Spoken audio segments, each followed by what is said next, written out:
Maaraatooniin Firaankfurt erga bara 1981 jalqabee asii bara 2020 fi 2021 ittuu hin taasifamin hafuusaatiin alatti waggaa waggaadhaan taasifamaa barana ga'eera. Atileetonni Itoophiyaa maaraatoonii Firaankfurt irratti injifannoo kan galmeessuu jalqabanii bara 1984 yommuu ta'u, baay'inaan mo'achuudhaan garuu atileetota Keeniyaatiin qixxaachuu hin dandeenye. Isa kaleessaa dabalatee lammiiwwan Keeniyaa dhiiraan yeroo 16, dubartootaan immoo yeroo 8 injifatanii jiru. Fiigicha dilbata kaleessaa taasifameen dubartootaan tokkoffaadhaa amma sadaffaatti kan bahan atileetota Keeniyaati. Siilii Chipyeegoo Kaptiich, Heelaa Kiprooppii fi Jaakuliin Chippingeenoo wal duraa duubaan xumuruudhaan injifataniiru. Shanaffaa kan baates lammii Keeniyaati. Shamarrawwan Itiyoophiyaa Du'oo Attaallel Aannimuutii fi Yeshii Kaalaayyuu Chakkolee jalqaba irratti akka gaariitti fiigaa turanis dhuma irratti hin taaneef. Masarat Alamuutii kan torbaffaa baate.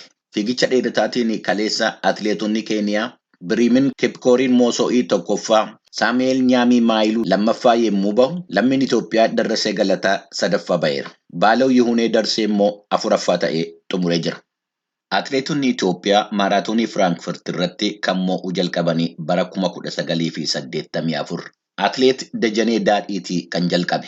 Ergasii waggaa dheeraadhaaf ture bara 2015 Siisaayii Lammaa tokkoffaa, 2017 Shuraa Qixxaataa, 2018 Kalkilee Gazzaany, 2019 Fiqiree Baqqalee mo'anii jiru. Kan dubartootaatiin atileetonni Itoophiyaa kan mo'uu jalqabanii bara 2011. Maammituu Dasqaatu jalqabe. Bara 2012 Massalach Malkaamuu, bara 2014 Abarruu Kabbadee, bara 2015 Guutumee Tolasaa, bara 2016 Maammituu Dasqaa yeroo lammaffaadhaaf, bara 2018 Maskarama Saffaatu mo'e.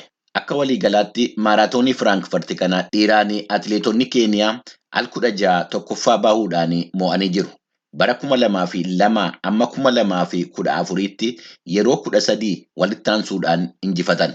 Atileetonni Itoophiyaa dhiiraan al 5, dubartootaan immoo al 6 tokkoffaa ba'anii mo'aniiru.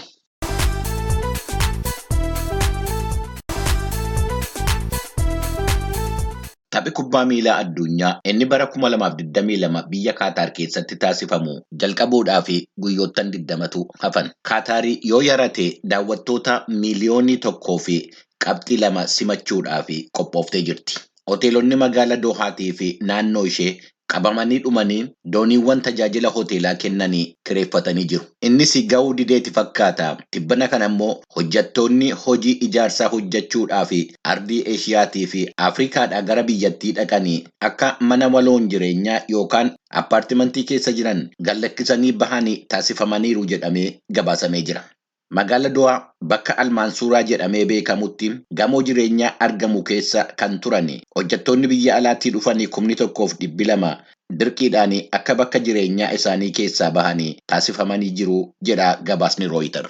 Hanga'oonni mootummaa Kaataar garuu tarkaanfichi kan duraan karoorfamedha malee tapha kubbaa miilaatiin kan wal qabate miti jedhanii jiru.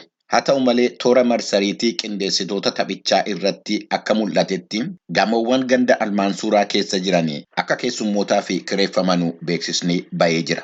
Bakkaawwan kana keessatti gatiin kutaa mana ciisaa halkan tokkoo fi $240 amma $426 akka ta'e ibsameera. Qopheessitoonni taphichaa dhiyeenya kana akka jedhanitti manneen ciisaa miliyoonii 2 gurguramanii dhumanii 30,000 dhuma irratti akka itti dabalamanii himanii jiru. Federeeshiniin kubbaa miilaa addunyaa yookiin fiifaan dhimma kana irratti deebiin kenne hin jiru jedhameera. Akka fiifaanii fi qopheessitoonni taphichaa jedhanitti tikeetiin taphichaa miliyoonii 2 fi qabxiin 89 erga gurguramee dhume kan ture yommuu ta'u, Kaataar, Yuunaayitid Isteetsii fi Saawud Arabiyaan biyyoottan tikeeta hedduu bitanidha jedhameera.